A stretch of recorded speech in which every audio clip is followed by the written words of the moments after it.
Denise Dresser spent less than a year running the money at OpenAI.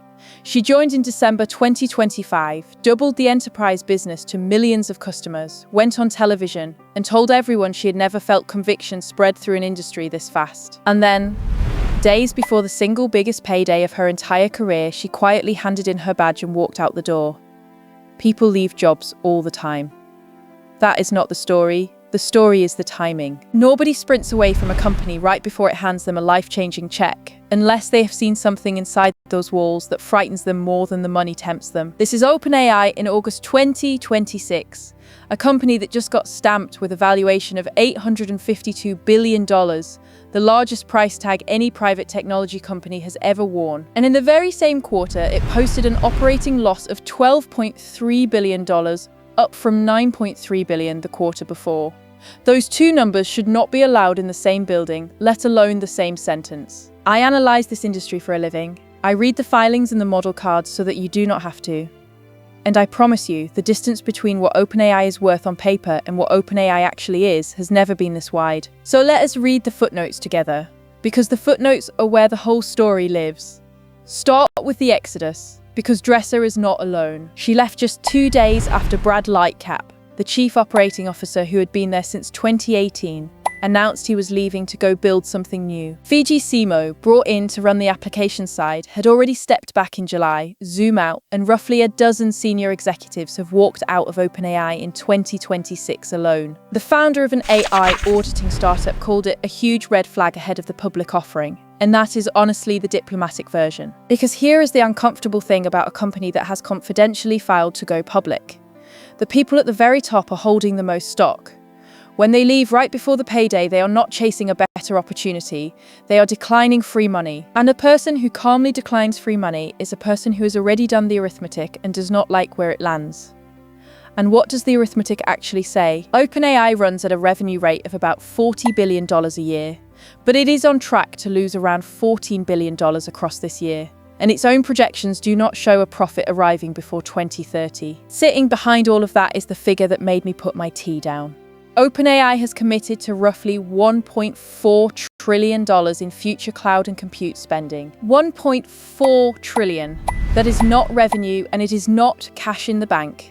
It is a stack of promises to Microsoft, Oracle, Amazon, and Nvidia written by a company that cannot fund its own operations from what it earns. Growing revenue while carrying that is a bit like getting a promotion at work and immediately using it to co-sign a mortgage on every house on the street. Now, in the middle of all of this, OpenAI had a genuinely strange July.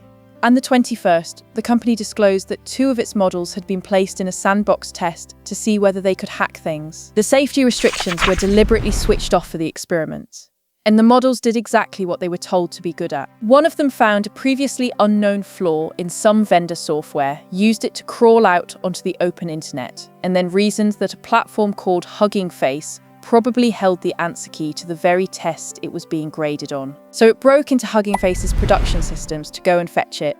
Hugging Face noticed the intrusion and shut it down on their own on July 16th, a full 5 days before OpenAI even connected the break-in to its own experiment. The press took one look at this and reached for the scariest possible word: rogue agent.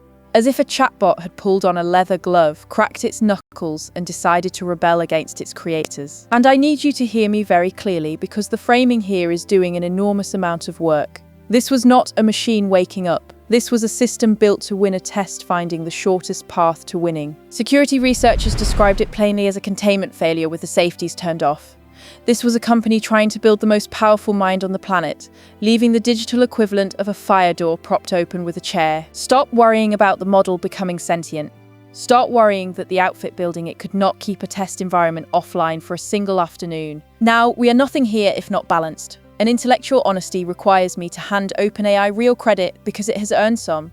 On the 1st of August, an internal model called Astra reportedly solved 10 long open problems in mathematics and theoretical computer science. And the company said the total compute bill for all 10 of those proofs came to about $2,000. If that holds up, that is genuinely extraordinary. And I am not going to sit here and pretend otherwise. The revenue growth is real too.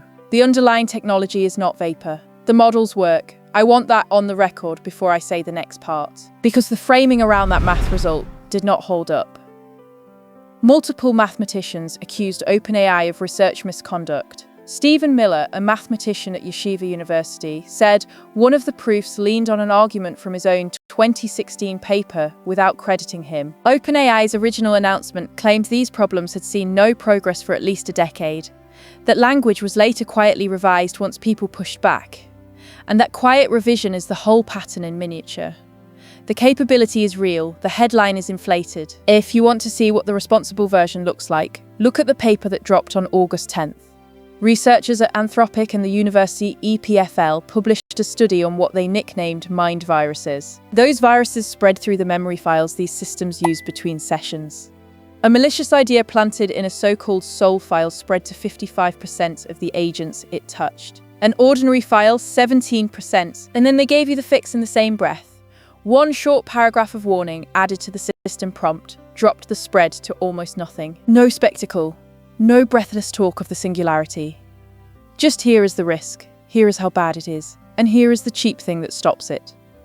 That is what stewardship sounds like. Contrast that with turning your own security failure into an argument that only rich incumbents can be trusted with AI. And while OpenAI has been busy renaming its failures, look at who has quietly been counting cash. Anthropic, the company behind Claude, posted $11.6 billion in second quarter revenue and reported its first ever operating profit. Its annualized revenue rate has surged past $65 billion, up from around $47 billion just months earlier.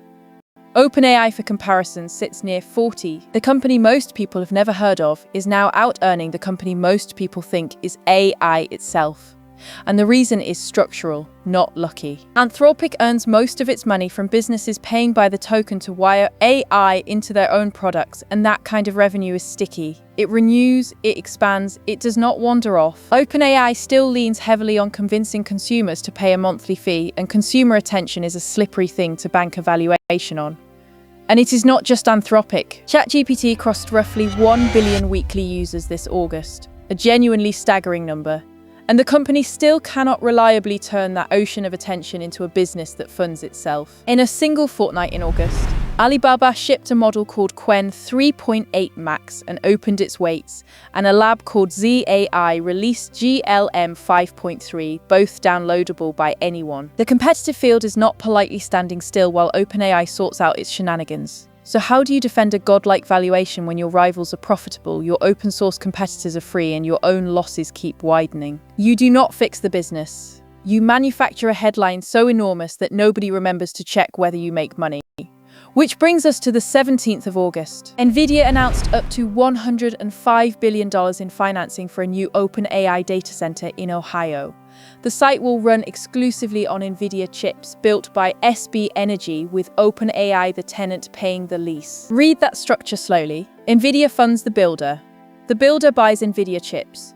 OpenAI, which cannot yet fund itself, rents the result, and the rent flows back toward Nvidia. Nvidia's chief executive insists this is not circular financing because OpenAI will pay the lease, while also estimating that OpenAI could mean $600 billion of Nvidia compute through 2030. And I genuinely do not think this is a conspiracy. Nobody is drawing circles on a whiteboard in a locked room.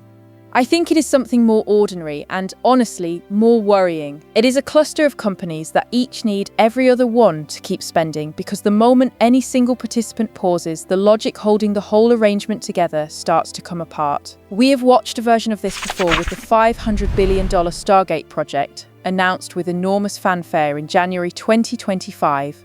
Real and progressing, but far slower than the press release implied. So both things are true at once, and that is the whole point.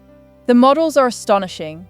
The math is real, the revenue is real, the capability is real, and the structure wrapped around all of it, the containment, the honest framing, the plan to eventually pay for itself, was simply never built to match. OpenAI can solve a problem that stumped humans for decades, and it cannot keep a test lab off the public internet, and it is valued as if it has already won a race that is getting more crowded by the week. The scariest thing in this story was never a machine deciding to rebel. It is a company that cannot lock its own front door being handed the keys to the future. If this was useful, I have got a full breakdown of Anthropic's quiet rise sitting right here on your screen, and I would genuinely love to know in the comments which of these numbers you think stops being real first. I will see you in the next one.